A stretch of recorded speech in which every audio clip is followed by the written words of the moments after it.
Welcome to the Virtual Center for the Study of the Constitution.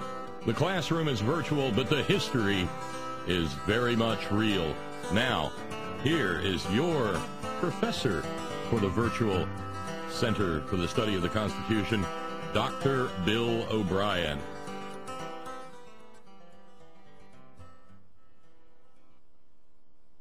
Good afternoon, everyone, and welcome to this, our second program on a Tuesday afternoon. I am sitting here in my made-up studio, and the sun is shining in the window to the point that I'm having trouble actually seeing the computer screen, and I'm not going to change a thing because I love it.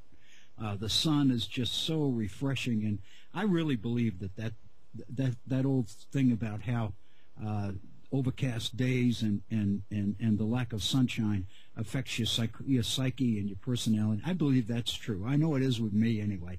It is so much a pleasure for me to be with you again today on the Head On Radio Network with our beginnings of our introduction to the Center for the Study of the Constitution.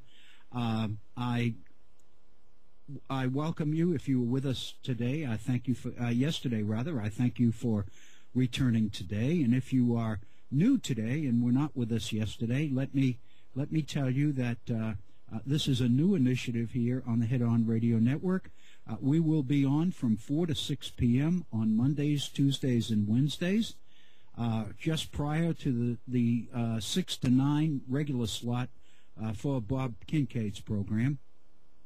And I facetiously made the comment yesterday that we're kind of softening up the audience and getting everybody ready for Bob Kincaid from 6 to 9.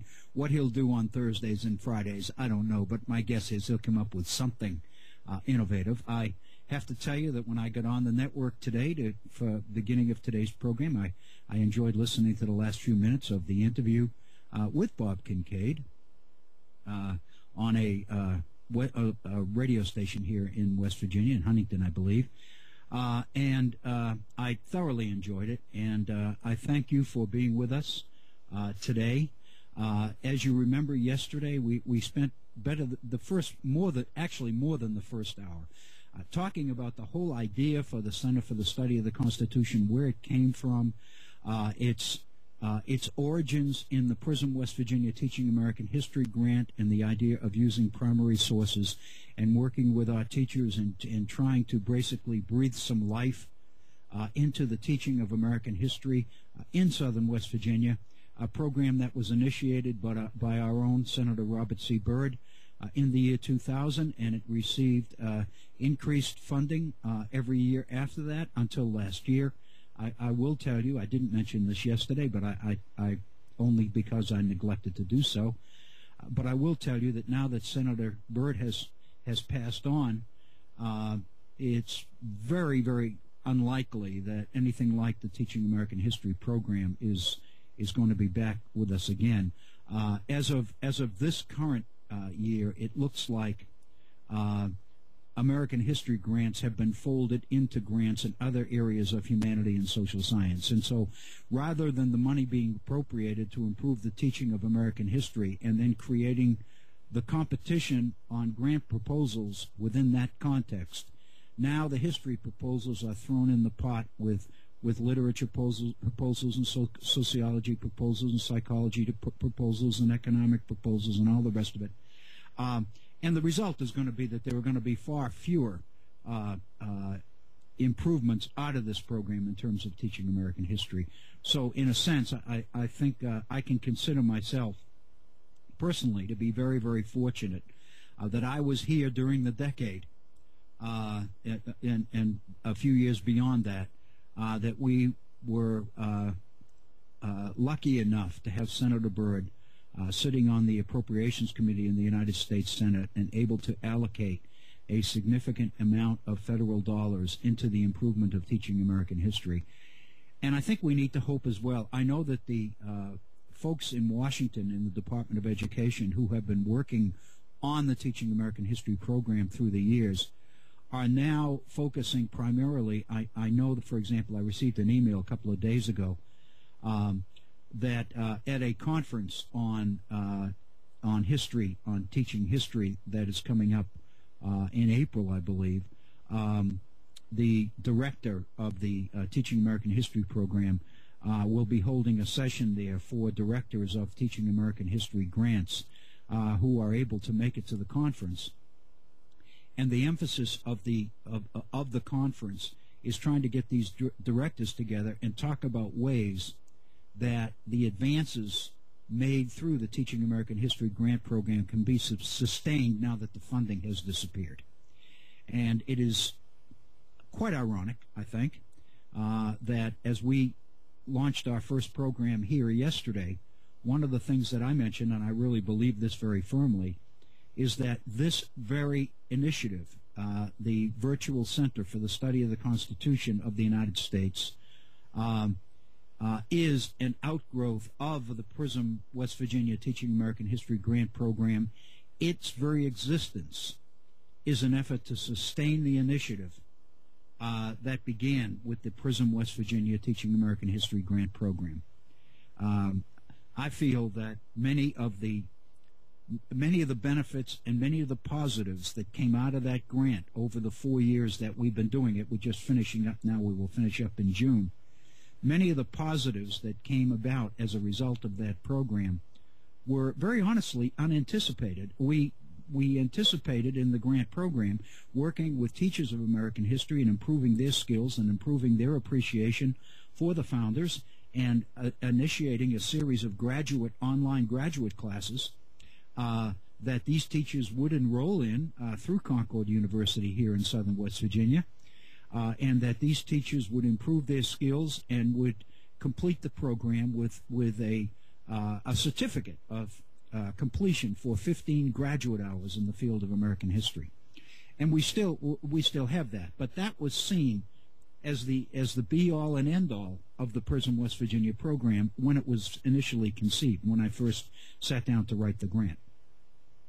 But many of the things that have happened, positive things that have happened as a result of that program, bring us here together today. And I mentioned this yesterday, but I can't overemphasize it enough, because I will be forever appreciative to the Head On Radio Network, to Bob Kincaid, and to the folks out there, to you, the participants in Head On, who have increasingly tuned into the chats and to the live PRISM presentations over the months and years, to the point that we feel like we have a very substantial audience to begin this Center for the Study of the Constitution on a very positive footing. It is something that was unanticipated. The degree of positive responses that we get through emails and through chats and various other things, it was initially unanticipated. And as I mentioned yesterday, by the time we got into the third year of the grant, it became very clear that the participants that we had brought on board through the Head On Radio Network and through our live chats and through the Internet and all the rest of it, while anticipated, had become so significant and so substantial that much of the grant planning from that point on had to be done with this new group of folks in mind, with you folks in mind. And the reason I am here, and the reason that Head On wants to give this program a chance, is because we believe there's a substantial group of people out there who are eager for it. But as I mentioned yesterday, and this kind of gets us into the content of today's program, not only do we feel that there's a substantial audience out there for it, but we feel that there's a substantial need for it for reasons that we talked about yesterday. We feel that, and again, this goes back to Senator Byrd, when he initially started the Teaching American History grant program. We have to go back to the fact that all the studies and all the research and data that has been accumulated in the last decade, or even more than that, has indicated that citizens' understanding and appreciation of the Constitution, of the founders, of the role of the Supreme Court, and all the rest of it is woefully deficient. And one of the things that I thought we ought to begin our program with, very honestly, was a look at our program, a look at some of the founders and why they believed that an educated, involved, alert, aware, on top of things, citizenry was so vital, so critically important to the success of the Republic that the founders were brave enough to create in Philadelphia during the summer of 1787. And one of the things we looked at yesterday very quickly was Benjamin Franklin's statement upon leaving the Constitutional Convention on the 17th of September 1787, when in response to a question as to what the results of the convention were, Franklin's response was that, in effect, we have created a republic if you can keep it.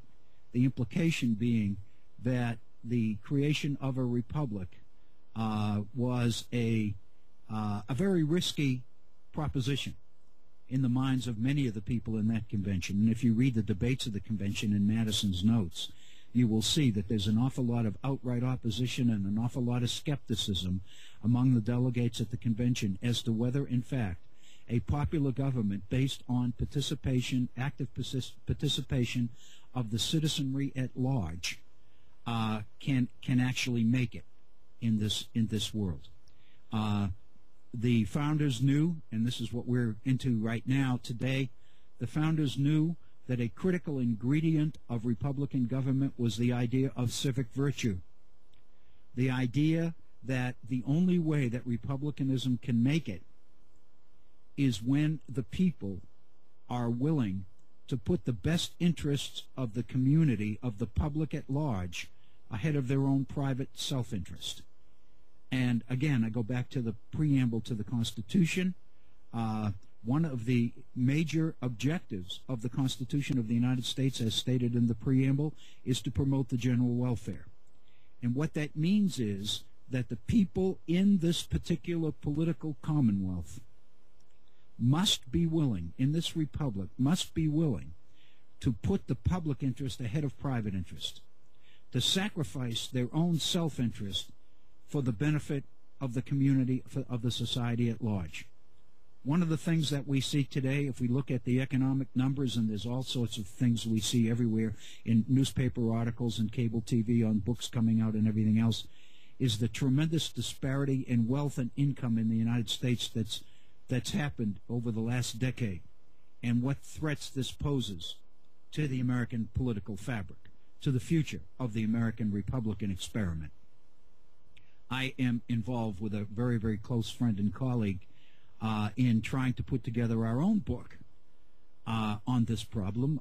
My colleague is an economist, and what we are trying to do is put together some hard economic theory with some hard political reality, and trying to deal with something and put wheels on the whole concept of political economics, the idea that the relationship between politics and economics is not a parallel one, but in fact is very, very integrated. The two go together, and one directly affects the other. And people, political scientists for years have been throwing the term political economics and political economy around, but they've never really pursued the real meaning of that term. We're trying to do that, but that's another story for another day. What we did yesterday was we began to look, toward the end of our 2 hours together, we began to look at the issue of Republican government itself. Specifically, not in terms of what the pundits say, not in terms of what the Sean Hannitys and the Chris Matthews and the rest of those people that feign to be so knowledgeable about everything that they don't listen, they just talk. It seems to me that the best way to begin is to go back and look somewhat carefully at what the founders, what the creators of this political system believed that they were doing and believed that they were about. And we started, if you remember yesterday, with a speech by James Madison at the Virginia Ratifying Convention in June of 1788. And without going back and rereading that whole excerpt from Madison's speech, you'll remember that Madison's point of view was that there's a general impression among the population at large that politicians are woefully self-interested, and that a group of politicians, when they get together, i.e. our legislature, our Congress, will never do the right thing, but indeed will always do the wrong thing unless there's somebody watching them to make sure that they don't do that. In other words, Madison's position is there seems to be a general impression in the country, throughout the country, that politicians always will be inclined to do the wrong things rather than the right things. And Madison affirmed that perception out there, but took issue with it and said he chooses to believe that politicians are as likely to do the right thing as the wrong thing. On the other hand, he does not go to the other side of the extreme either. He does not believe that politicians will be so honest and so virtuous that they will always do what is best for the public, that they will always put public interest ahead of private interest. He basically is saying, I'm not naive enough to believe that either. So Madison's position was, in this statement, that there's got to be something other than those two extremes. And his faith, as he said in this particular piece, in this particular speech, his faith was not in the quality of the representatives that the people elect, so much as it is in the intelligence of the voters themselves. In other words, we have to have faith in the wisdom and the intelligence of the citizenry to elect good people. And if we have that faith in the people, then the success of our republic will not be dependent on who's elected, but it will be dependent on the seriousness and the educational level and the wisdom of the voters themselves. So in a sense, Madison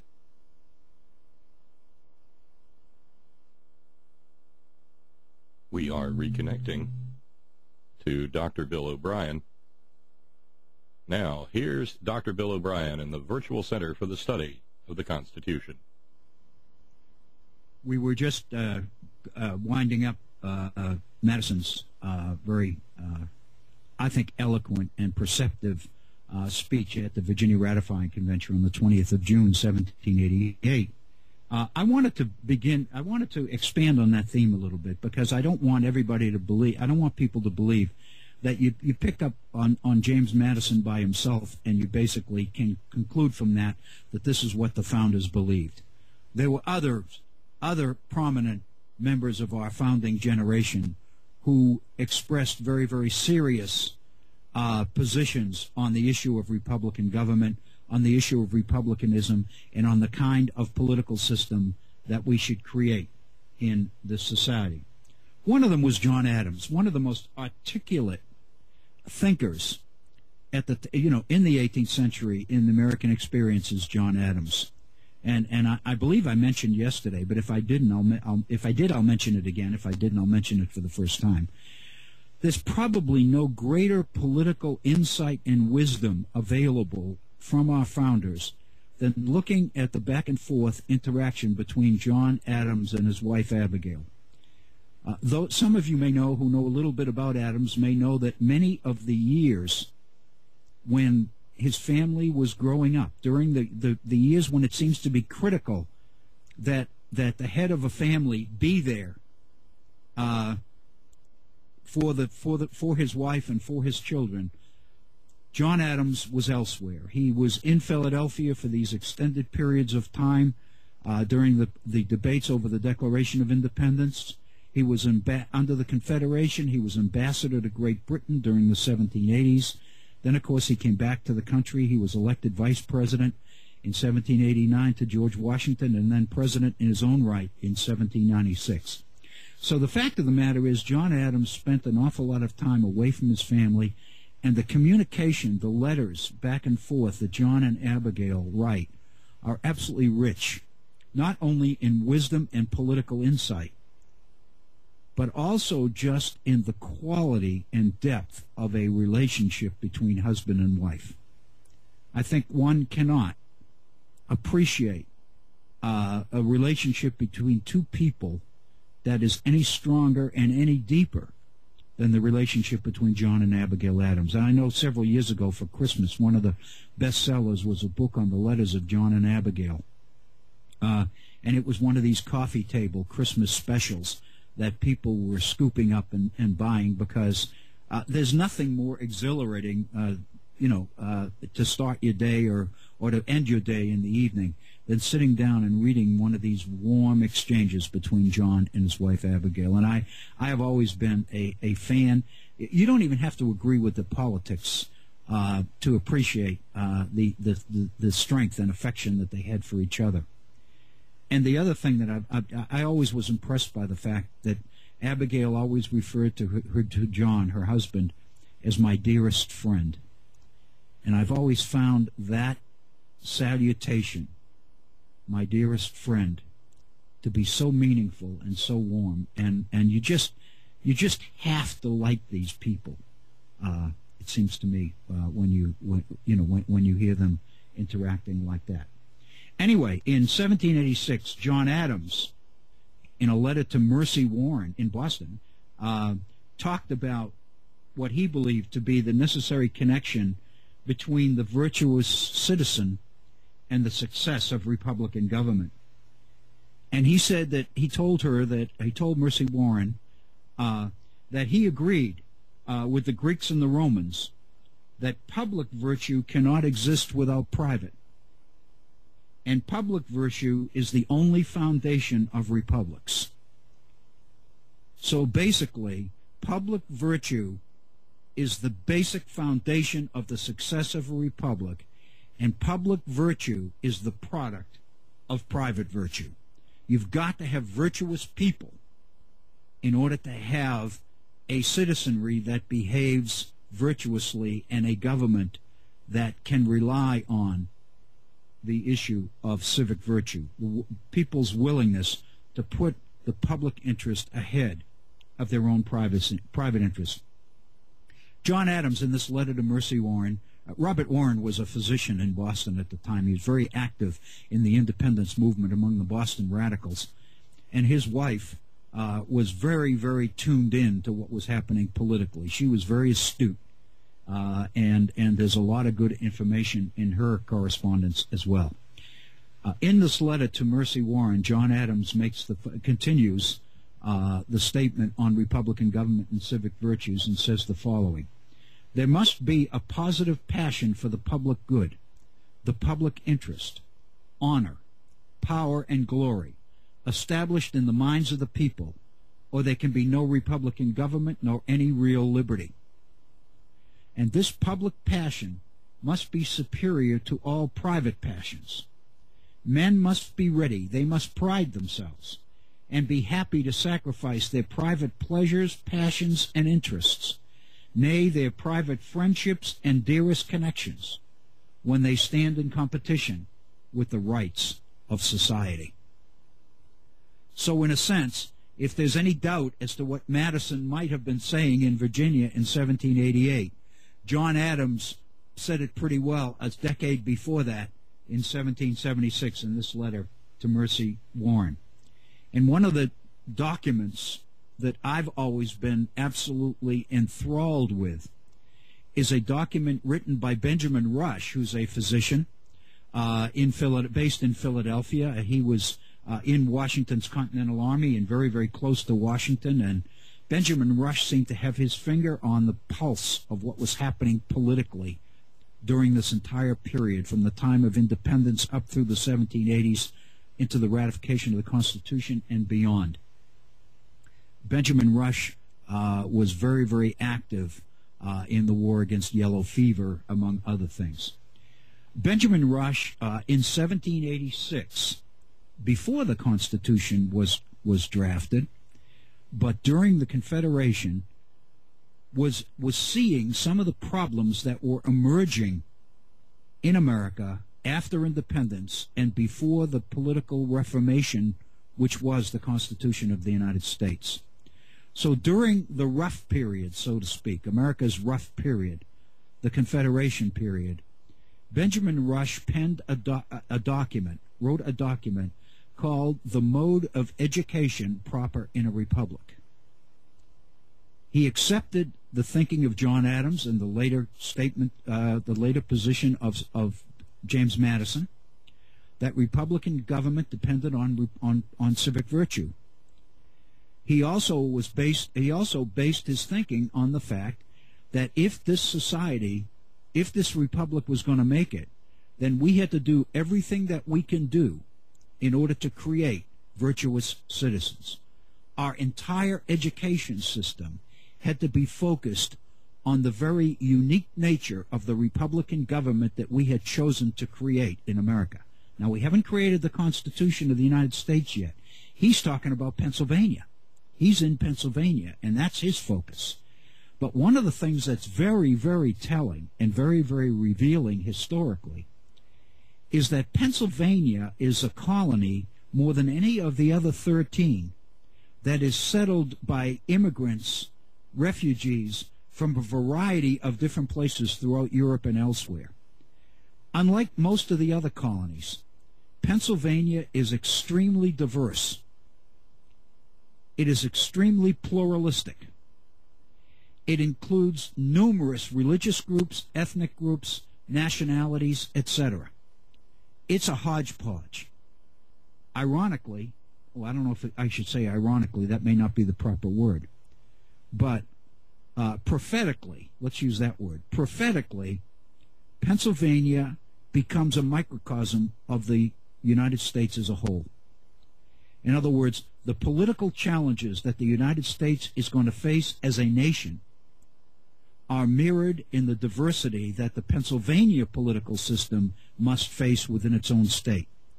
So Benjamin Rush is writing his document, is writing his paper on the mode of education proper in a republic for the Republic of Pennsylvania, which is extremely pluralistic, extremely diverse, and which confronts the political challenge of trying to create order and civility, security, and stability in a very, very volatile, pluralistic, diverse political situation. So what happens in Pennsylvania is very, very important because the nation as a whole picks up many of the things that it has tried successfully in the years that follow. Benjamin Rush, when he wrote his paper on the mode of education proper in a republic, talked about the fact that one of the things that we must do in our education system is teach our young, and this is a quote, that the student does not belong to himself, but that he is public property. According to Rush, public education's goal is to create what he called little Republican machines, unquote. And if you read his document, and we probably at some point in a future program will get back to his document because it's one of the best.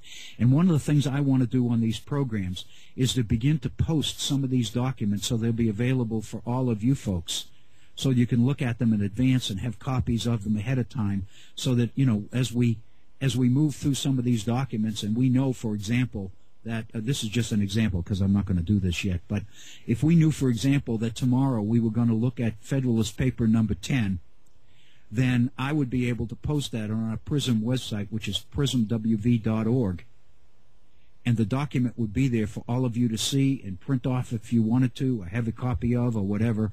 And then when we basically took up that particular document, that particular subject in the incoming programs, you would have access to the primary document yourself. Technology is just wonderful. The potential for this is incredible. I believe, in fact, at a later program, I'll go into this in more detail. I believe that we're on the cusp of a revolution in education in this country, and I think technology is a critical piece of that revolution. I think that we are seeing a major paradigm shift in education, and I'll be very honest with you, with luck and with effort, I believe that we can be out in front of that whole thing right here. That's what I'm hoping. And I have to give credit to Head On and to Bob Kincaid and his folks for their willingness to give this a try, because I think we're kind of out in front of the pack, so to speak. But it's not going to, from everything I'm reading, it's not going to take long before they catch up with us.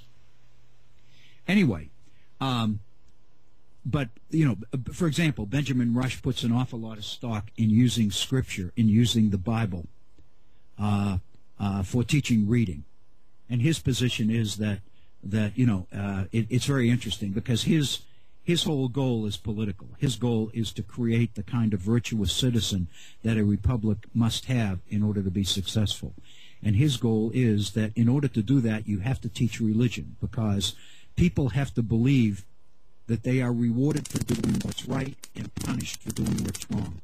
And he states in his document very clearly that as long as the religion has a heaven in it and hell in it, I don't care whether it's the religion of Muhammad or Confucius or anything else. Hey, Dr. Bill? Yes, Bob? Let's remember where you were. We've just had some of that signal degradation issue, so we'll reconnect and come right back, okay? Thank you, Bob. We will return to Dr. Bill O'Brien in the Virtual Center for the Study of the Constitution in just a moment.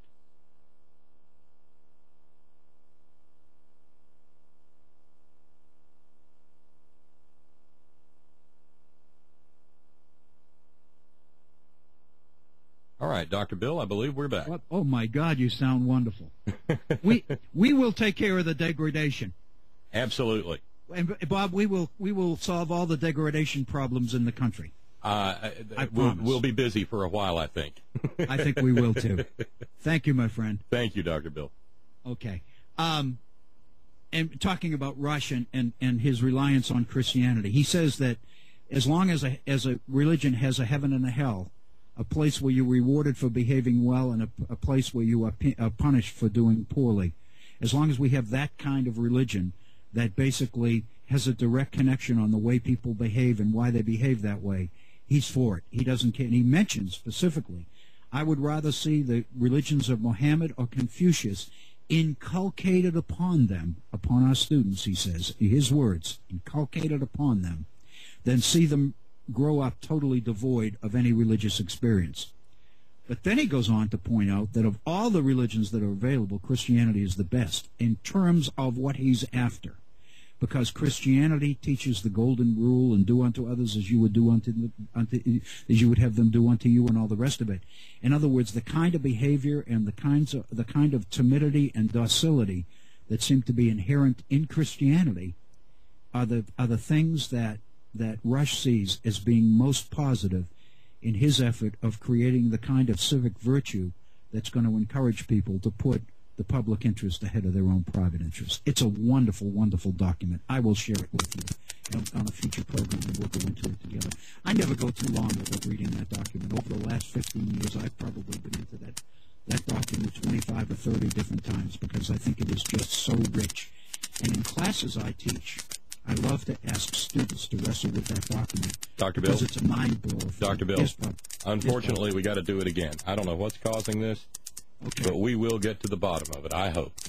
We sure will. So stand by, please.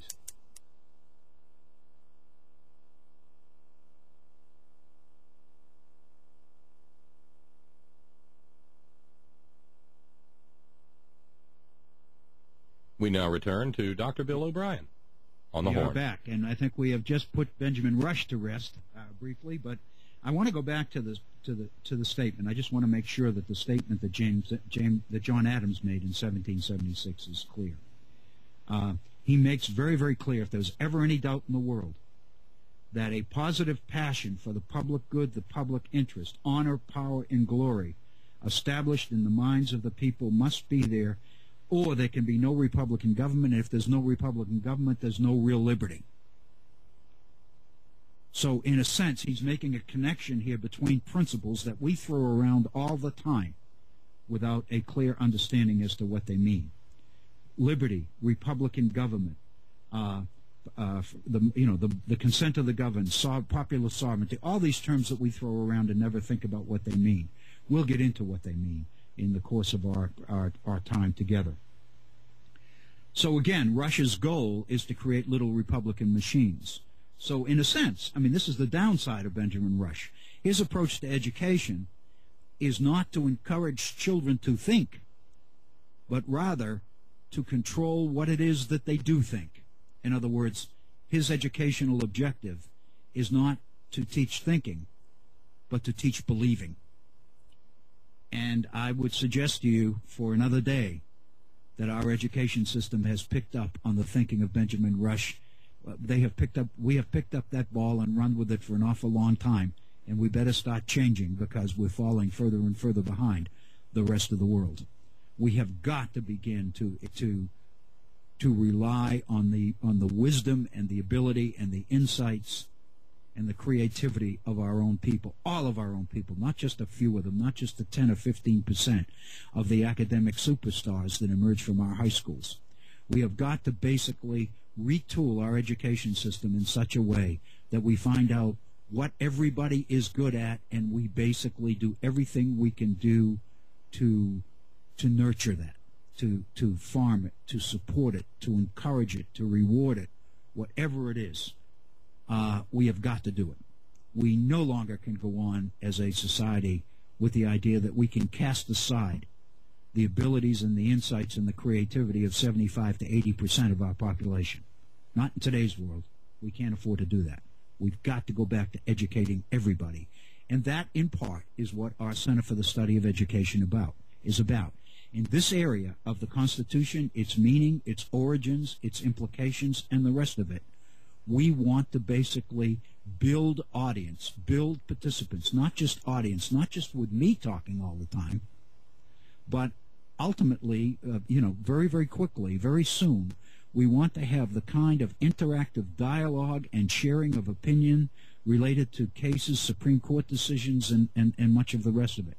We will be getting into contemporary affairs, but I want to try to begin doing it with the idea that we can first lay the kind of groundwork on the nature of our political system, which gives meaning and credibility to that discussion. I didn't intend to say this, but I'll share it with you because it seems appropriate at the point where I am right now. Before we came on the air today, I'm reading a set of essays, and basically what I did is I gave students in a 100 level history class. Hey, Dr. Bill, we've got to do it again. I'm sorry. Okay. I don't know what this is driving me crazy, but we will reconnect. Don't be crazy. We'll make it. Don't worry about it. All right, stand by.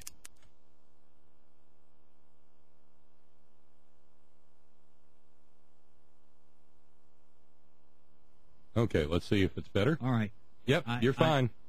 I just want people to hang in there with us because we'll fix this. I do too. I do too, and we really will. I just, for your information, I just got a note out to our chief engineer, John Fox, down in Australia, and hopefully he'll have some input on this. Okay, great. Thanks, Dr. Bill. And but as I was saying, I was reading a set of essays today, and what I did is I gave them an excerpt from John Locke's essay on civil government, and also an excerpt from Thomas Hobbes' Leviathan. I know many of you are familiar with that if you took freshman political science or history. And this is a freshman class. It's a 100-level history class. And I gave them the relevant excerpts from those two documents, each of them a page. And I asked them to basically do a compare and contrast type of essay and to develop from those two documents, by looking at the similarities and differences between them, to develop an argument or a thesis which they defend from the documents. And I'm reading those essays now. They were submitted to me online as attachments to an email. I received them over the weekend. And our class doesn't meet again until next Monday morning, so I'm in the process of reading 39 papers, 39 essays that were submitted. But the point, I've read about 10 of them so far. I read them this afternoon. And I just wanted to share with you what people think. First of all, I think this is very illustrative of why we're here, and that's the reason I'm mentioning it. It's not a criticism of these students because they haven't had an opportunity to learn yet. I'm not looking to fail them out of my class because they can't do something that they've never learned how to do. My job is to teach them how to do it. And then if they choose to fail, that's their business. But at this point, this is a learning experience. So I've already told them, that students are going to get C's, B's, or A's in this because it is a learning experience. And I have to basically find a way to keep them with me long enough to give themselves a chance to learn this.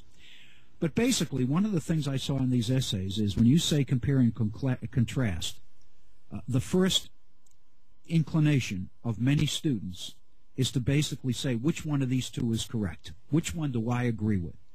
And so I can't I've read 10 papers so far, and I would say 4 or 5 of them include statements like, personally, I agree with John Locke because, or personally, I agree, or I don't like Thomas Hobbes because, or in my opinion, and a few of them will say very honestly, in my opinion, the only one with absolute right to rule is not Thomas Hobbes's Leviathan, it's God. And so the assumption is that Thomas Hobbes is trying to play God by talking about the need for the creation of an authoritarian political structure, that he's basically assuming the role of God when he doesn't have a right to. And you can begin to see how all of our thinking is all fuzzy, and it's cobwebs, and it's confused, and there's a lack of precision and understanding and depth here. And that's what we're dealing with. So in a sense, the reason I mention this is I go back to my friend Benjamin Rush, and I basically say, little did he know the impact that he was going to have on the American educational political experience. Because ultimately what he's done is he has given birth, he and Jefferson and a few others, have given birth to an education system in this country which is based on the idea that the number one priority is for us as a society to control what our young people think and believe. Not teaching them to think, not teaching them to ask questions, not teaching them to challenge, and the fact that it is okay, it is encouraged to challenge and to disagree, but rather the assumption is, which one do I agree with, which one do I vote for? So we're not voting for the people with the most ability or the most insight or the most creativity or the most concern for the public interest or the most wisdom or anything else. We're voting for those people that seem to believe what we believe everybody ought to believe. And it's that simple. And we have got to break through that, because that is not, in spite of what Benjamin Rush says in 1786 in his document, that is not what makes a republic go. And that it is not, because what that means is that you're operating with two education systems. You've got a system of true education for the top 10 to 15% of your population. They're the ones that go to the Harvards and the Yales, and the degradation continues, I guess. And so anyway, that's why we're going into this idea of a republic and what these people believed we had to have. We looked at James Madison. We looked at John Adams. We looked briefly at Benjamin Rush. Let's look at another of our early founding, most prominent founders, and that, of course, is Thomas Jefferson. In 1816, after Jefferson left the presidency, many years after, in fact, he left the presidency in 1809. So in 1816, after Jefferson has been out of the presidency for close to a decade, 7 years, Jefferson writes a letter in which he tries to explain or to define a republic. And this definition is very, very significant, it seems to me.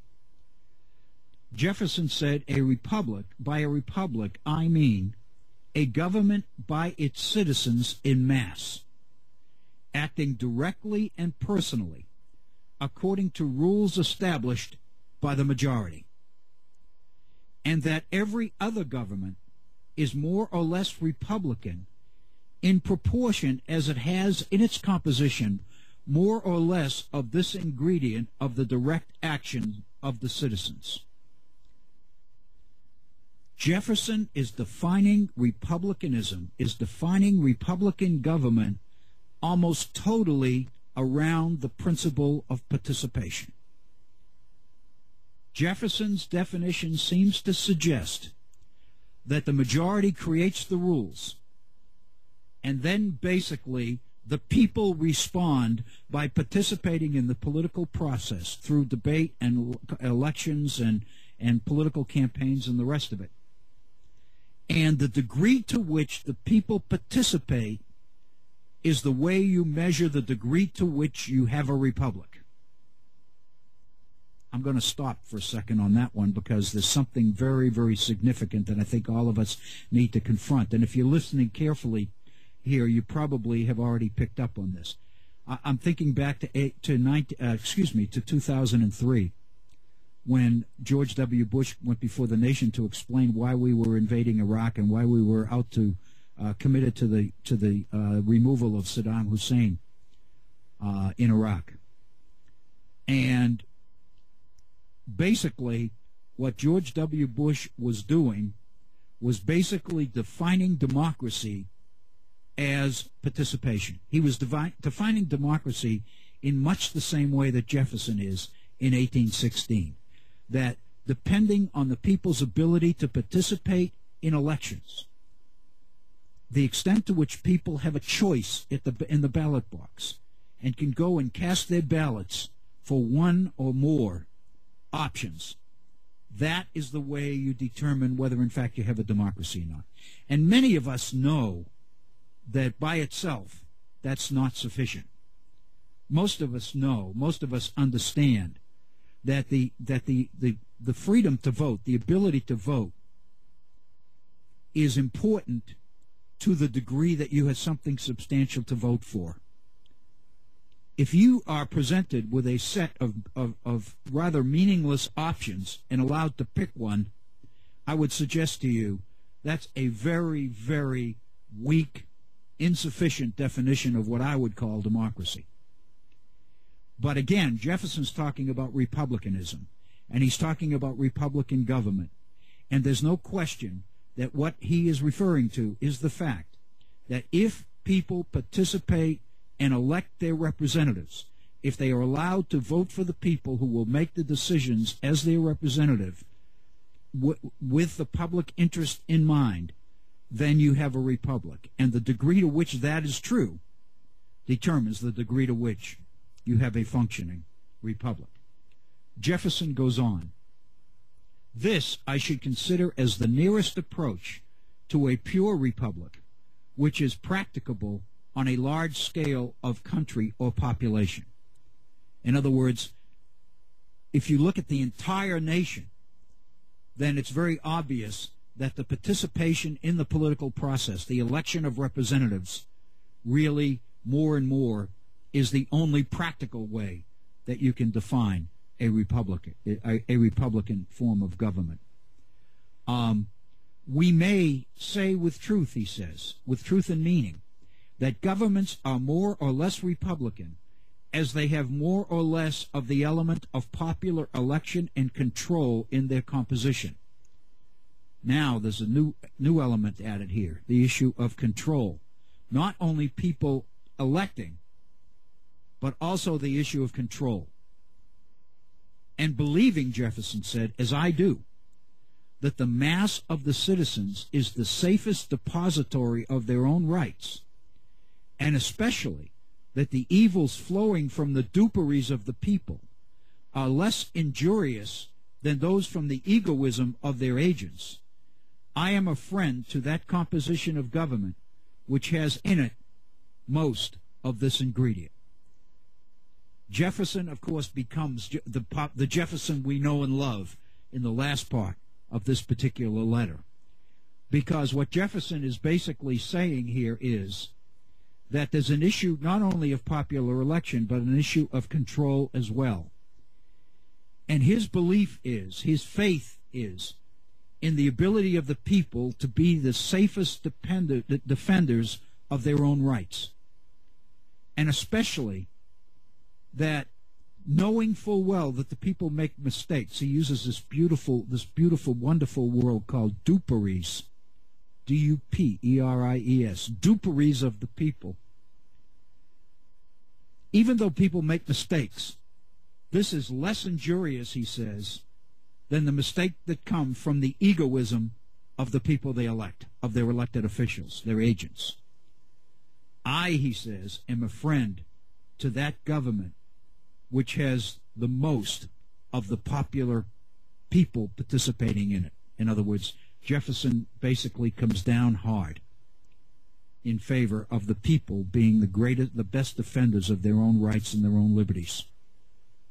So again, we get Jefferson's spin on what constitutes a republican form of government, a republic. And when you put all of these together, you begin to get a sense as to where the founders were coming from. There was a Pulitzer Prize-winning book by Gordon Wood that was written several years ago. Actually, it was written in the late 90s, I believe, by Benjamin Wood, called The Creation of the American Republic. It's almost 800 pages, and it's the creation of the American political process. And it is rich in quotations and speeches and excerpts from letters and various other things. It's a wonderful source. And Gordon Wood goes through and presents chapter and verse of examples of these people, what they say and what they believe about the political system that they are creating and that they are sharing. So basically, this is what the founders, some of the more prominent founders, Madison, John Adams, Jefferson, and Benjamin Rush, thought they were doing, thought America was about when it created a republic. I don't know about you, but I realize that there are issues here, serious issues. I hope you realize that there are as well. Because most of us know that this faith in the ability of the people to act virtuously and to do the right thing rather than the wrong thing, and you kind of have to respect Benjamin Rush's effort to get them to create them in the schools, because he knew we didn't naturally have them. You know, these are, I mean, let's face it, these are, for the most part, these are Christians, 18th century Christians, who believe in the idea of original sin, who believe that man's nature is corrupt and evil.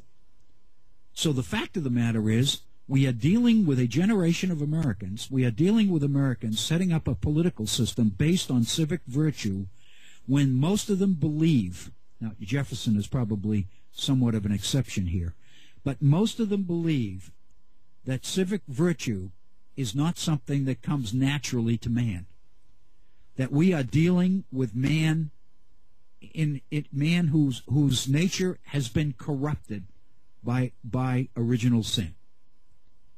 And so these people believe that human nature, all things being equal, if people are left free to do whatever they want, they will do the wrong thing. This is part of what human nature is. Madison, in one of his most famous statements in the Federalist Papers, in Federalist number 51, Madison says, if men were angels, we wouldn't need government at all. What a comment. Because the implication is, but men are not angels, so we got to set up a political system. And we got to set up a political system which, and this is what the nature of a republic is about, we've got to set up a political system which is not a pure democracy, because that would mean that people, by majority rule, would be able to do the wrong things, because we all know that human nature is evil. Human nature is bad. So the fact of the matter is, we've got to come up with an alternative, not democracy. Madison says in Federalist number 10, democracy is not the solution to our problems here in America. Democracy is our problem. So to Madison, who wrote the Constitution of the United States, the Constitution is not an effort to create a democratic government. It is an effort to create just the opposite. But at the same time, it is an effort to create the government which preserves the values and the principles of republicanism upon which this nation was founded, upon which the Greeks and the Roman Republic especially was founded. These people have all read Cicero and Sallust and all, and many of the ancients. They've read Plato, they've read Aristotle, they've read them all. And they buy into these principles.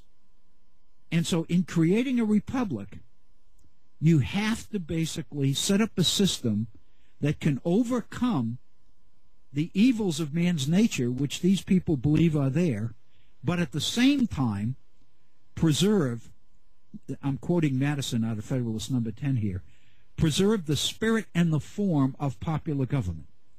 In other words, what Madison says in Federalist number 10, one of the most important documents ever written in American history, Madison said the challenge that we face in the Constitution of the United States is to set up a government that will preserve order and secure rights, liberty, property, and the rest of it, and do it in a way which preserves the spirit and the form of popular government.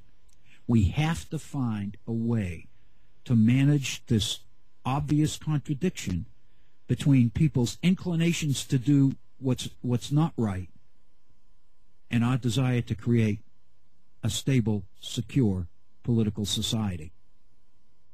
That's the context within which we have to look at the Constitution of the United States and the debate to ratify it. And I think we need to, I think that to be fair to the founders, we basically need to understand the challenges that they faced, and we need to appreciate the product that they created. Because I believe the Constitution of the United States, being the longest popular government in the world, is testimony to the ability of these people to solve problems. And I'm getting into my own druthers, my own priorities and prejudices here. I have never believed, I believe less now than I ever did before, I have never believed that we need to tell out-and-out lies to our young people about the founders. We don't have to talk about cutting down cherry trees and throwing silver dollars across rivers and various other things in order to make our founders look good. If our students, if our young people really appreciated the problems that the founders faced and how successful the founders were in addressing those problems, the credibility and reputation of America's founders would be enhanced. It would not be demeaned. And if there's a reason why I believe I respect the writing and the thinking and the speaking of Abraham Lincoln, is because perhaps more than any other president we've had since the 18th century, Lincoln appreciated the challenges that the founders faced, and he appreciated the product that they created to deal with those problems. And there are many people in today's society who believe that it would be only just to consider Abraham Lincoln one of America's founders. And as we get further into our programs, we'll look at this more carefully and more incisively, because many of the people, very honestly, many of the people who believe this are people that politically I don't agree with at all. But I do agree with them on their respect for Abraham Lincoln and his respect for the founders, and for what the founders were able to achieve in the world in which they lived. I think it's absolutely astounding and phenomenal that that Lincoln was as successful as he was. I see that we have reached the top of our first hour, so why don't we pause and take a 4 or 5 minute break and listen to some music and kind of retool, and then we'll come back and we'll pursue the second hour of our time together in this, the virtual center for the study of the U.S. Constitution. This is Bill O'Brien. Be right back with you.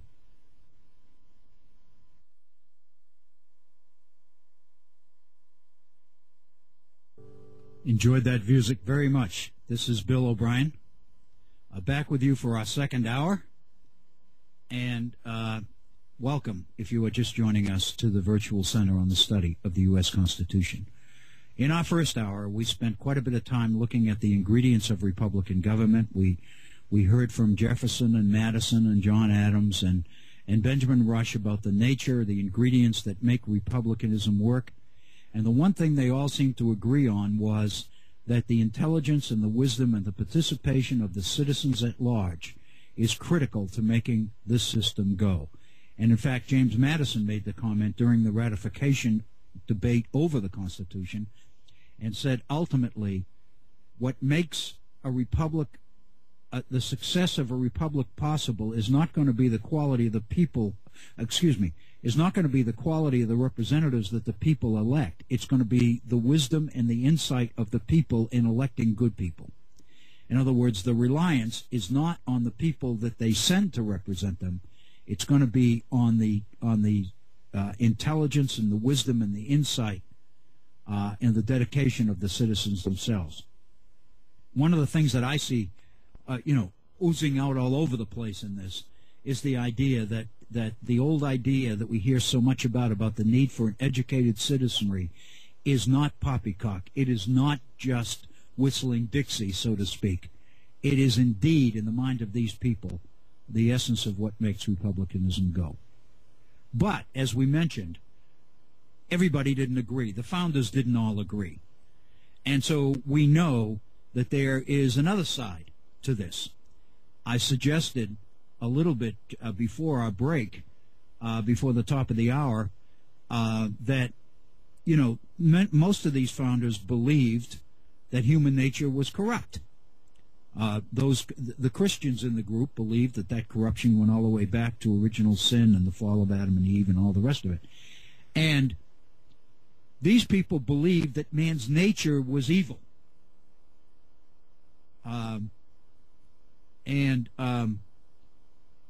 In fact, James Madison made the comment and said that nature is that evil is sown into the nature of man. And so they believe that man's natural inclination is to do bad, not good.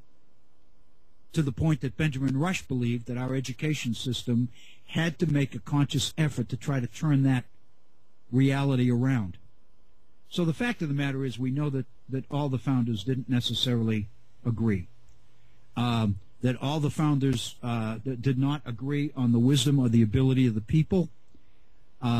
Most of the 18th century, it was a structured, class-based society. These people did not believe that everybody was equal in a real world sense. Philosophically, they believed, along with John Locke and some of the 18th century Enlightenment philosophers, they believed that in the eyes of God, all men are created equal, which is what Jefferson said.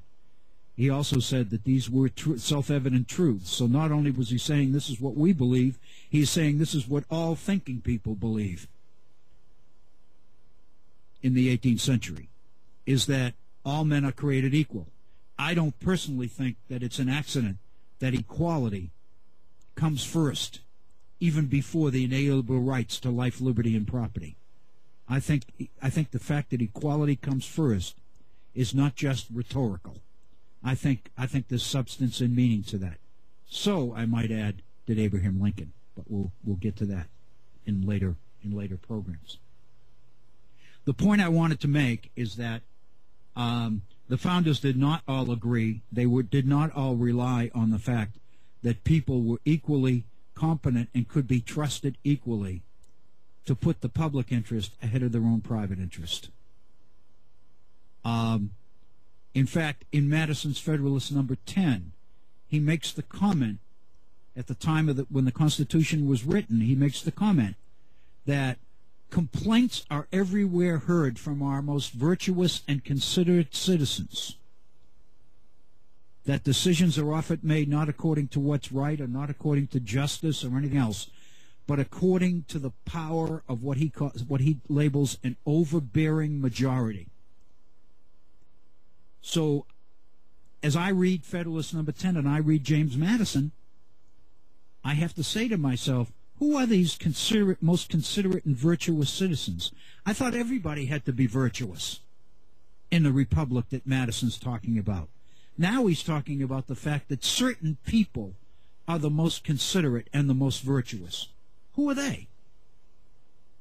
And one has to be confronted with the fact that in a class-based society, which is transposed from the old world to the new world, that tends to be the assumption that your most prominent people, your wealthiest people, are your best educated people, and by definition, your brightest people. So you can go back and you can find all sorts of evidence where these people believed that in a free society, theoretically, where competition was the way to success, the assumption was that talent and ability rose to the top like cream. And so one could naturally assume, these people did, that those with the most power and the most influence and the most stable and important positions in society got there because they were the most capable and the most talented. Now, whether the fact that they were the sons and daughters and whether they had friends in high places and all the rest of it, they didn't consider that. They were talking in the abstract. They were talking theory.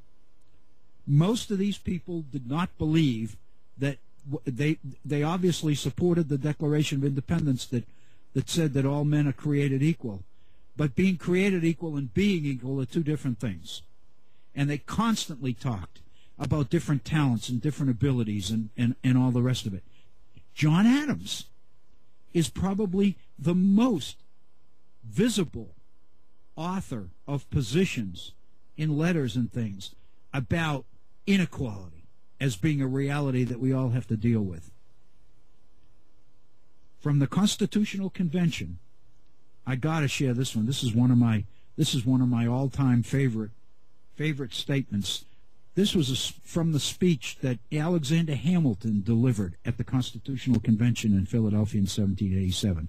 And I know many of you know an awful lot about Alexander Hamilton. He's going to become the first Secretary of the Treasury. And he's going to basically lay out the economic system for the Washington administration, which kind of lays the groundwork for the future development of the country. Ultimately, it's going to basically create the foundation for what's going to be the Industrial Revolution in America. It's going to allow it to happen. And you know, that gets into the whole issue of the relations, the controversy and conflict between North and South over the institution of slavery and all the rest of it. I'm sure we'll get to that.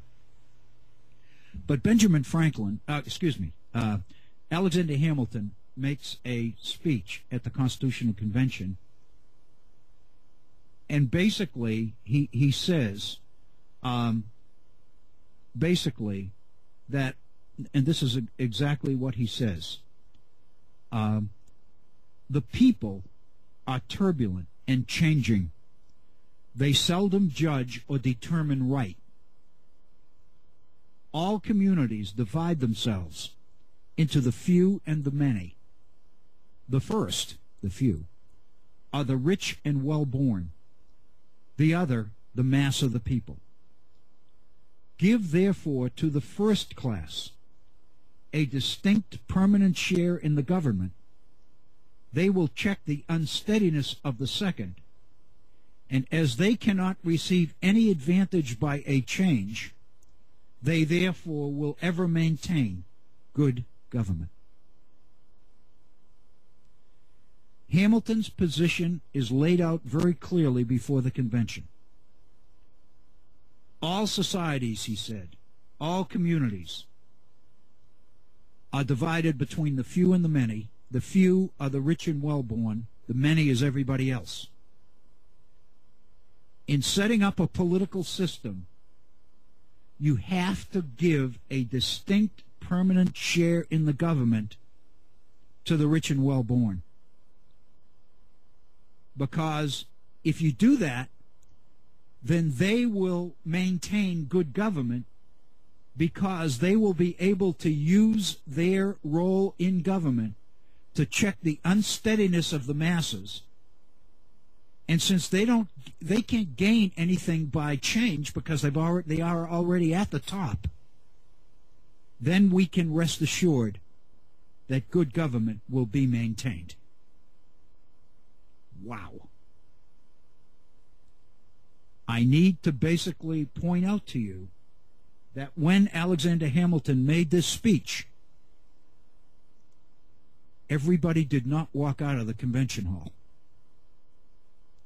There's every evidence in the world that, to a degree, most of the people in that convention drafting the Constitution agreed to a degree with Hamilton. There's all sorts of evidence to indicate that those in the convention knew Hamilton's reputation and knew where Hamilton was coming from. He was not the kind of person that pulled punches. Hamilton said what he believed, and everybody know it. There's a very famous, we may get to this one time, but There's a very famous time during the Constitutional Convention on a particular day where Hamilton gets up and makes this long, drawn-out speech about the Constitution of the United States and what we have to have. And basically, Hamilton's position is we've got to have as close to a monarchy as we believe that we can get away with in this society. We can't have a king because the American people will never put up with it. We just fought in a war to become independent of a king who was abusing our rights and liberties. So the American people will never support a monarchy. But the fact of the matter is Hamilton believed that's what we need. And so our job is to create as close to that as we can get away with. Dr. Bill, need to interrupt briefly and reconnect. Okay, Bob, thanks. Stand by, please. We will be back with Dr. Bill O'Brien. A moment. And here he is. Okay, Bob, thank you. And so basically what I was the point I was trying to make is that there was these people knew each other. Most of them did. Some of them met each other for the first time at the Philadelphia Convention. But Hamilton was well known, and people knew basically that, first of all, that he was close to Washington from the years in the Revolution, and that he was very important. He was well connected. He married into the Schuyler family in New York, which is a very prominent family in New York politics. And so he was well positioned and well placed, and he knew the right people. He was very well connected with Robert Morris, who many people will point out that he was financier for the American Revolution, and many people will point out that Robert Morris, more than anybody else, financed American independence. But there is a side of that story which suggests that the War for Independence financed Robert Morris. But that's another issue. Same things were going on in the 18th century as go on today, friends. And but the point was that many people knew Hamilton, and he made this speech, and it was one of the most down-to-earth, straight from the heart and soul speeches about what Hamilton believed we had to do in this country in order to create a successful government. So his position would be, if I had to basically put words in his mouth, which is a very, very dangerous thing to do, but I would suggest that Hamilton's support for a Republican form of government was just that. It was support for the Republican form of government, which was the right of the people to vote and choose and participate and elect representatives, etc. But never for a second would Hamilton endorse a system in which the people had the right to make decisions, or a government in which the people had the right to tell their representatives how to make decisions. And we'll get to that in a moment, because that's kind of the next step here.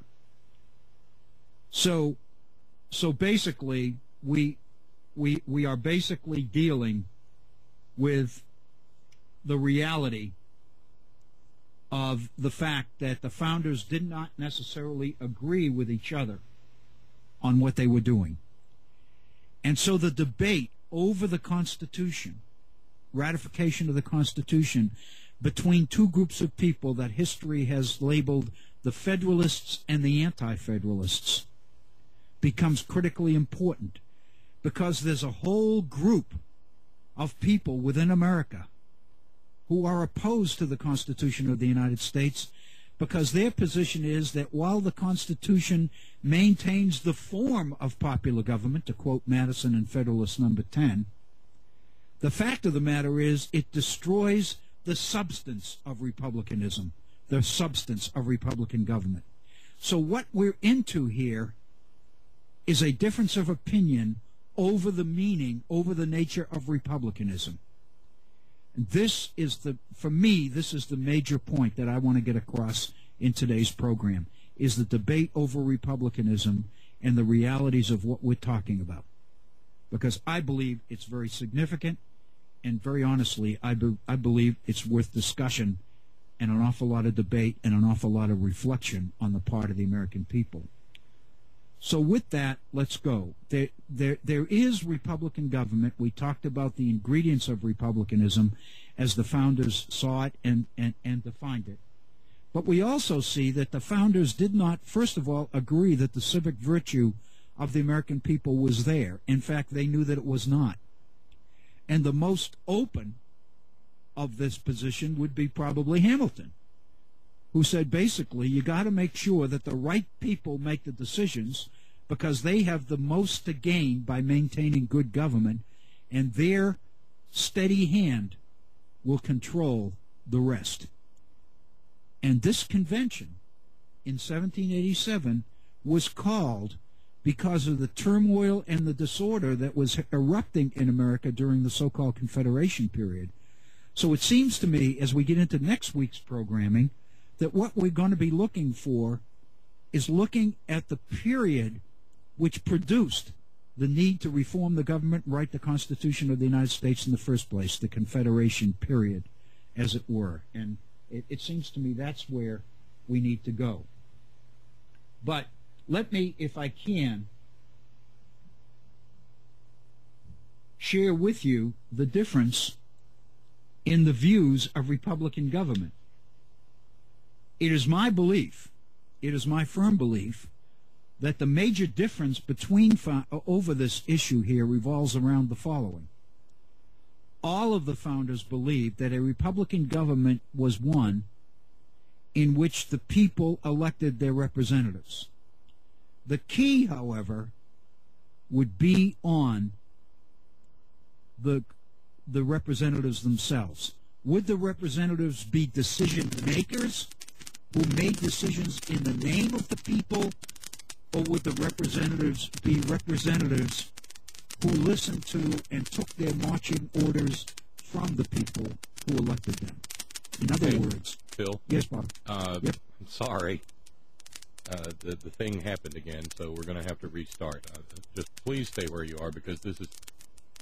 I'm sitting here hanging on every word, as I know others are, and I want desperately that you not forget where you are. Okay, Bob. All right, stand by.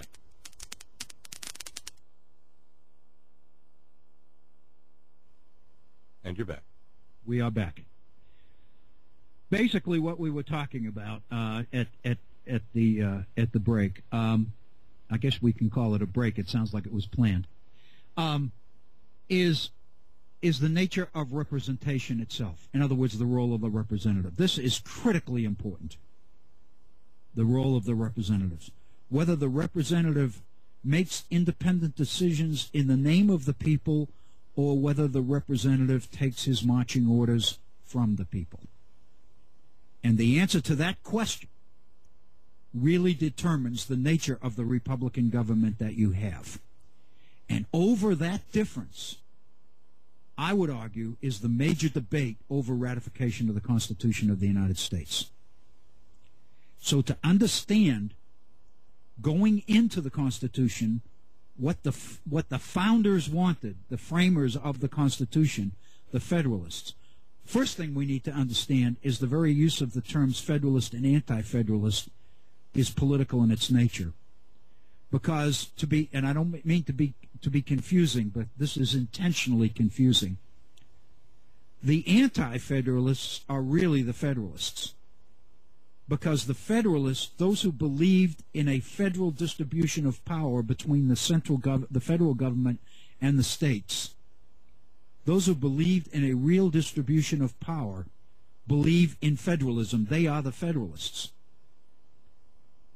Those who believe in an all-powerful central government that makes most of the major decisions rather than award them to the states, those really are the Anti-Federalists, but they are the ones that assume the label Federalists.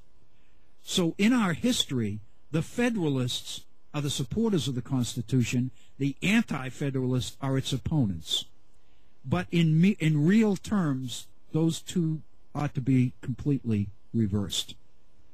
One of the successes of the Federalists in getting the Constitution ratified was their ability to seize the name Federalist and paint their opponents as antis. Because in any kind of a political campaign, any kind of a political contest, if you can label your opponent as anti-anything, you have a political advantage. And the Federalists had all the advantages in the struggle over ratification of the Constitution. So the fact of the matter is, we have a debate over the issue of between Federalists and Anti-Federalists over the nature of republicanism itself. Now, you can take that and reduce it to a debate over the powers of the potential power and danger of the United States Senate. You can debate it around the issue of the Supreme Court, whether the Supreme Court, because it's appointed where the justices are appointed for life, whether in fact this is the kind of government that's going to destroy republicanism rather than sustain it. You can debate over the power of the president. We just fought a revolution to become independent from a king. And there was a belief among many people that the power of the president, as written into the Constitution, creates yet another king, which makes it absolutely critically important why it was so important to get George Washington there to be chairman of the convention. Because everybody trusted George Washington. Everybody knew that Washington would be the first president. That fact alone got many people who were very suspicious of the power of the presidency to be willing to go along with it because George Washington was going to be it, and everybody trusted George. So in other words, you can look at various aspects, the nature of representation in the House of Representatives, the power of the role of the Senate as to whether they represent the people or whether they represent the states over the people, the role of the Supreme Court because its members are appointed for life, the power of the president who has the appointment over the Supreme Court and has the power as commander-in-chief and all the rest of it. So they debated all these specifics of the Constitution. But I believe the major debate is over the nature of republicanism itself. And so that's what I kind of want to put to rest today. And then tomorrow we can play around with this a little bit more and try to really get into the meaning. The difference in the roles of the representative as agent of the people or the representative as trustee in the name of the people is the key. For that, you go back to one of the more famous conservative political philosophers of the age in Great Britain, Edmund Burke. Edmund Burke was a conservative and not only in politics, but his writings are considered to be critical to today's conservatives, because Edmund Burke is seen as one of the origins of a conservative philosophy. And Edmund Burke, in a very, very famous speech in 1774, 2 years before American independence, is talking about the role of the representative, the elected representative, as delegate versus trustee. And this is a speech that he delivered to the electors in Bristol, in Great Britain, on November 3rd, 1774. And Edmund Burke says the following: "To deliver an opinion is the right of all men. That of constituents is a weighty and respectable opinion, which a representative ought always to rejoice to hear, and which he ought always most seriously to consider. An elected representative must listen to the opinions of those who elect him. He must listen to his constituents. He must listen seriously and carefully to the opinions and the wants of his constituents. This is something that a representative, in order to be a good one, must always hear and rejoice in hearing," he says, "and must always consider very, very seriously." And then Edmund Burke goes on and says the following: "But authoritative instructions, mandates issued, which the member is bound blindly and implicitly to obey, to vote and to argue for, though contrary to the clearest conviction of his judgment and conscience, these are things utterly unknown to the laws of this land," now this is Great Britain, "and which arise from a fundamental mistake of the whole order and tenor of our Constitution." It's one thing for the representative to keep his ear to the ground and know what his constituents want. It's quite another to assume that the constituents have the right to bind the representative with instructions or to issue mandates or to tell the member, the representative, what he should and shouldn't do and how he should or should not vote. These, Burke said, are positions contrary to representation that can work.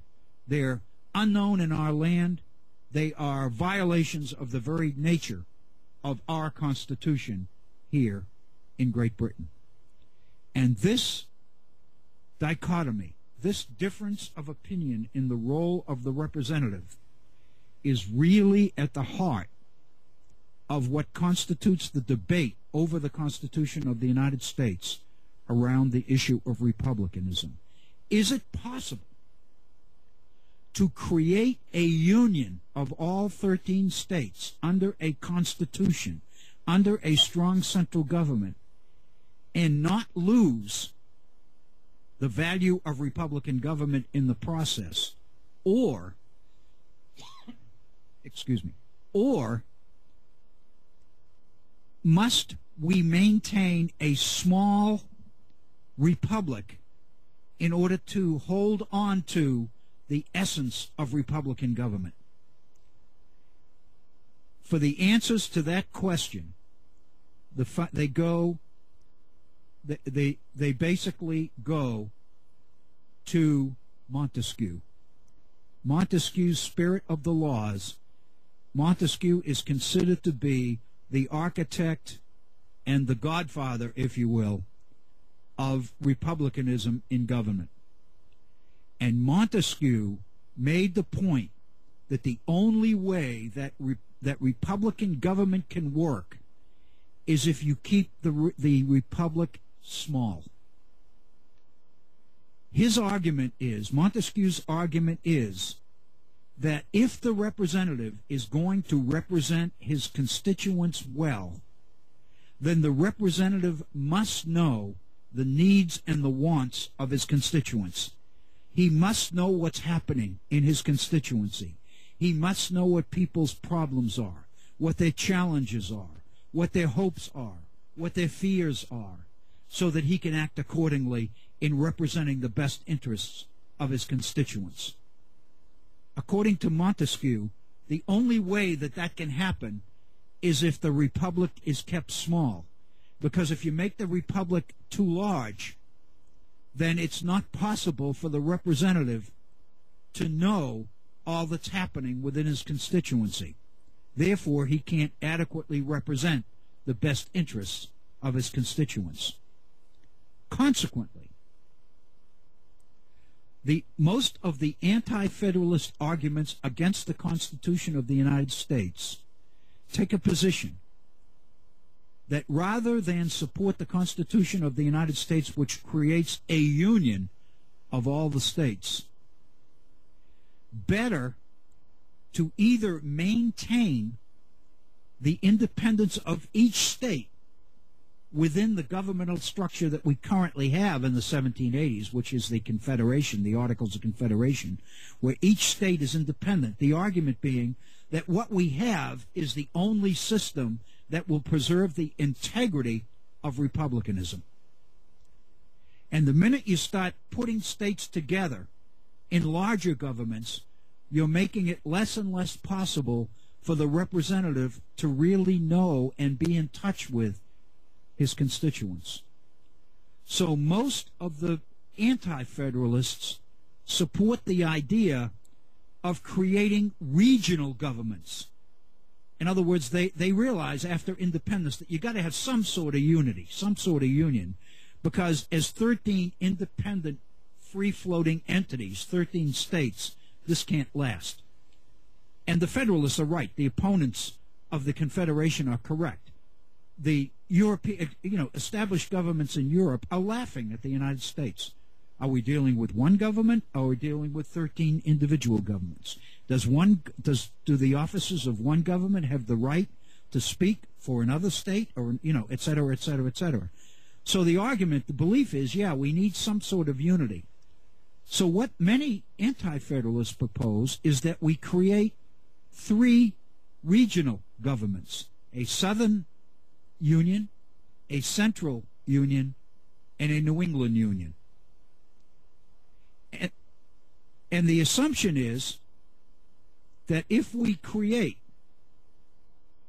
these three regions, we will solve the problems that we're facing in the Confederation of 13 independent states, but at the same time, we'll be able to maintain the essence of Republican government. Let me, if I may, quote Montesquieu, because this is what Montesquieu says about a large republic. I'm trying to find my place here. I marked it so well.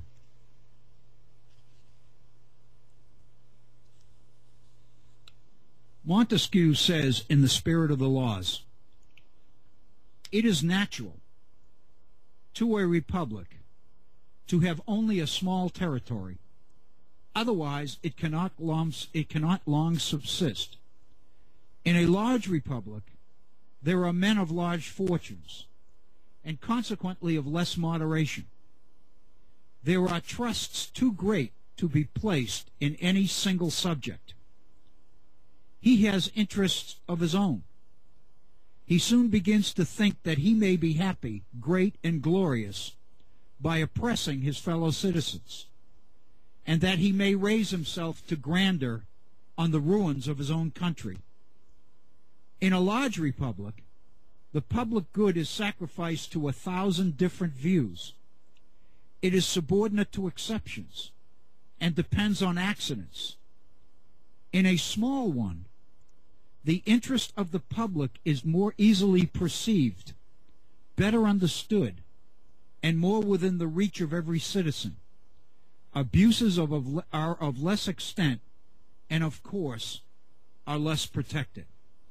So Montesquieu, who's considered to be the guru of republicanism, Montesquieu says you've got to maintain a small republic because that's the only way that the constituent, that the representative can stay in touch with his constituents and represent their best interest and their needs and their wants and all the rest of it. One of the best statements of this that I've ever seen is a letter that Jefferson writes as president. And he basically talks about the nature of republicanism and representative government. And Jefferson said, in order to be a real leader in a republic, it is important for the leader, me, to be surreptitious. What I have to do is I have to find my way into the homes of the people I represent. I have to eat their food, sit at their tables, loll on their beds, he says, all the time trying to find out whether these beds are soft or not. Because as a good representative, what I need to be able to do is anticipate the needs of the people before they have to articulate those needs themselves. In other words, in order to be a good representative, what I have to do is be able to anticipate the needs of my constituents and respond to them before the constituents have to organize and get up in arms in order to ask me or request that I do something. So a good representative in a republic is one who keeps his ear to the ground and knows what's going on. And that's why the advocates of Montesquieu's system believe. We're back with Dr. Bill O'Brien. Thank you. This is Bill O'Brien, and I love that music in the background. I don't know that it's supposed to be there, but I enjoy it nevertheless. So what we're talking about Jefferson's I just love the statement about the role of the representative is to be able to anticipate the needs of those you represent before they have to articulate those needs for themselves. And that's what he talked about. You know, I want to sit at your tables and eat your food and loll on your beds. And all the time, you think that my job is for you to get to know me. But what I'm trying to find out is whether your beds are soft. So that if they're not, I can fix them before they become uncomfortable for you. And that is basically what Jefferson is talking about. And that's really what this difference of opinion between advocates of Republican government represent. So the point I'm making is, in the debate over the Constitution around the issue of republicanism, there are two different positions. One is the position that the republic has to be small in order for the representative to really represent the best interests of his constituents. And the other position is, this is the Federalist position, that if you maintain popular government, if you have elections and elected representatives, then that, in a sense, the degree of participation in the process is enough to define republicanism. So what you have going on here is a real debate. And the Constitution of the United States is the essence of that debate. I want to share with you one anti-federalist source on this, just to give you an idea as to how vibrant this is. This is a letter that appeared in New York, in the New York Journal, on the 18th of October, 1787. It is signed Brutus I, and everybody will know Brutus is obviously the executioner of Julius Caesar. And these people during this period never used their own names, because the most fun for historians is trying to figure out who these people are by comparing what they said in signed letters with what they say in public speeches where they never give their name. They always use pseudonyms. This is a letter by Brutus I in the New York Journal on the 18th of October, 1787. This is what James Madison says about this Brutus letter. Madison makes the comment and says, "A new combatant with considerable address and plausibility strikes at the foundation of the Constitution." This is during the debates over ratification. And this particular letter is the first of 16 different position papers that Brutus puts in the newspapers. And it first appears in the New York Journal in 1787 on October 18th. So everybody assumes that it has to be somebody from New York, because that's where it appeared first. But it's picked up during the debate over the Constitution. It's reprinted in the Pennsylvania Packet, the Boston Independent Chronicle, Northampton, Massachusetts, the Hampshire Gazette. So in other words, other newspapers in other states pick up these positions.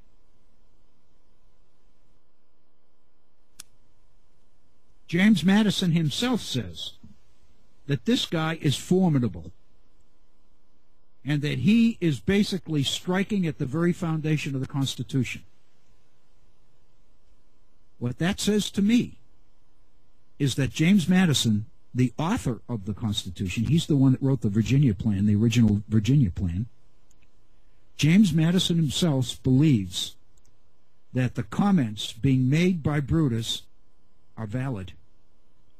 These are things we need to be careful of. These are things we need to respond to, because this guy is hitting at the very foundation of what the Constitution of the United States is really about. So let's see what he says.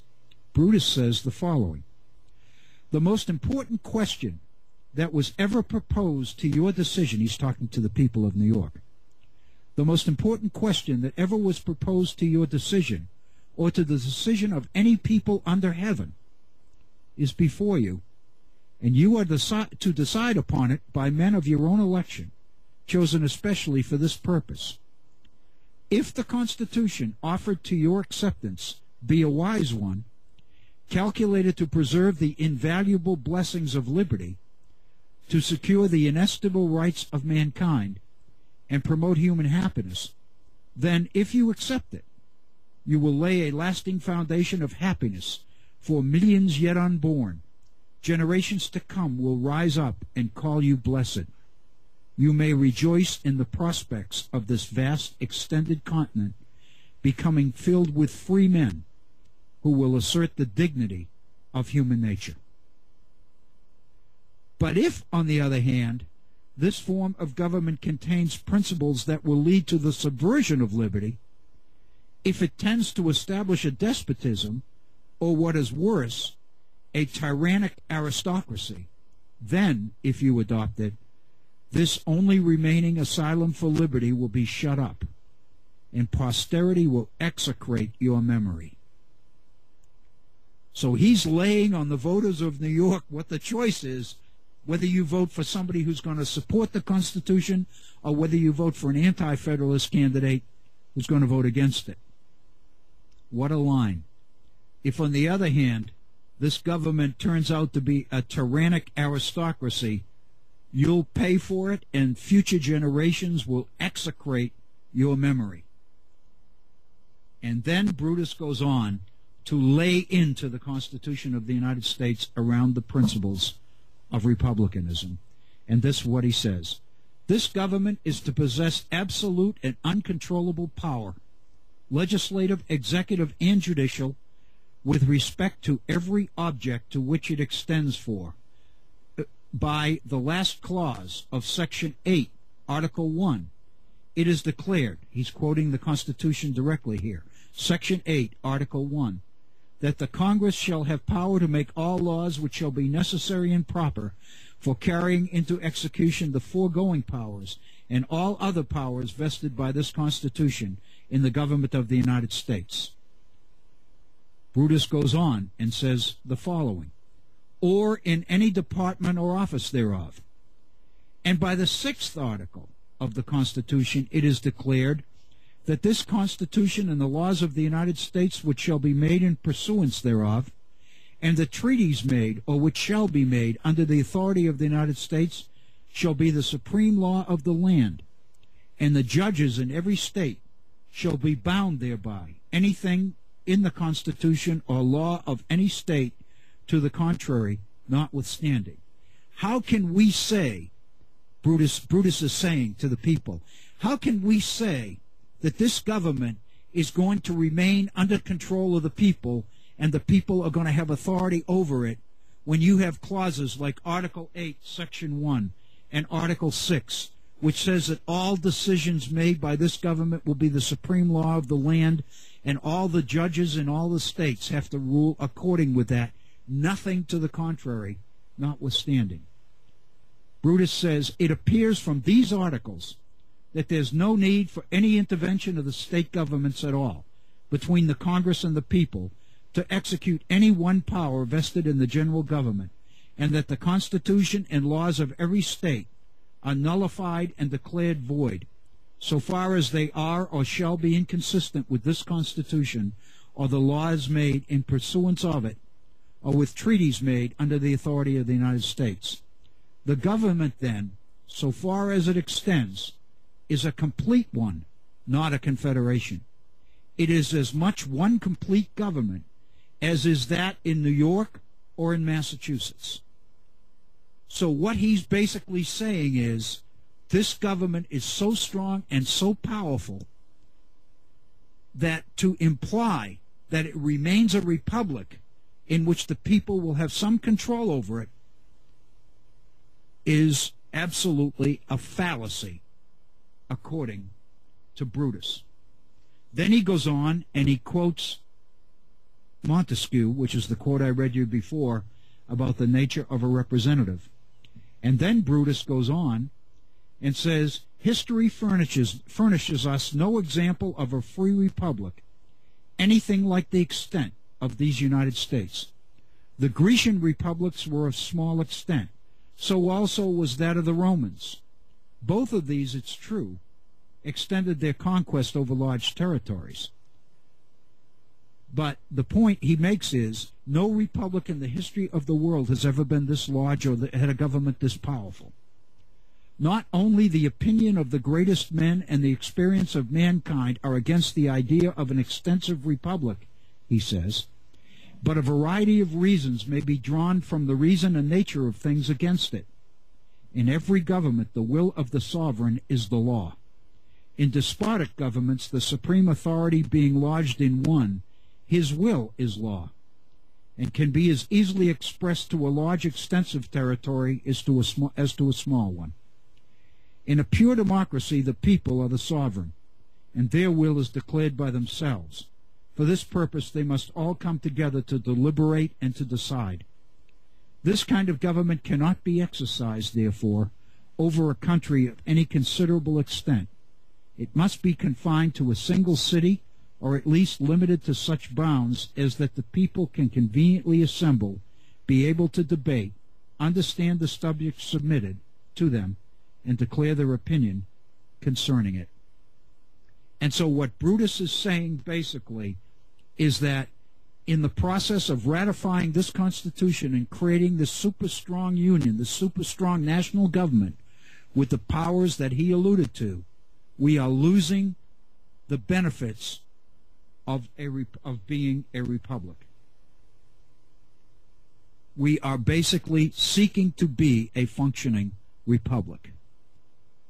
In the piece that I wrote a little while ago, I quoted Shakespeare.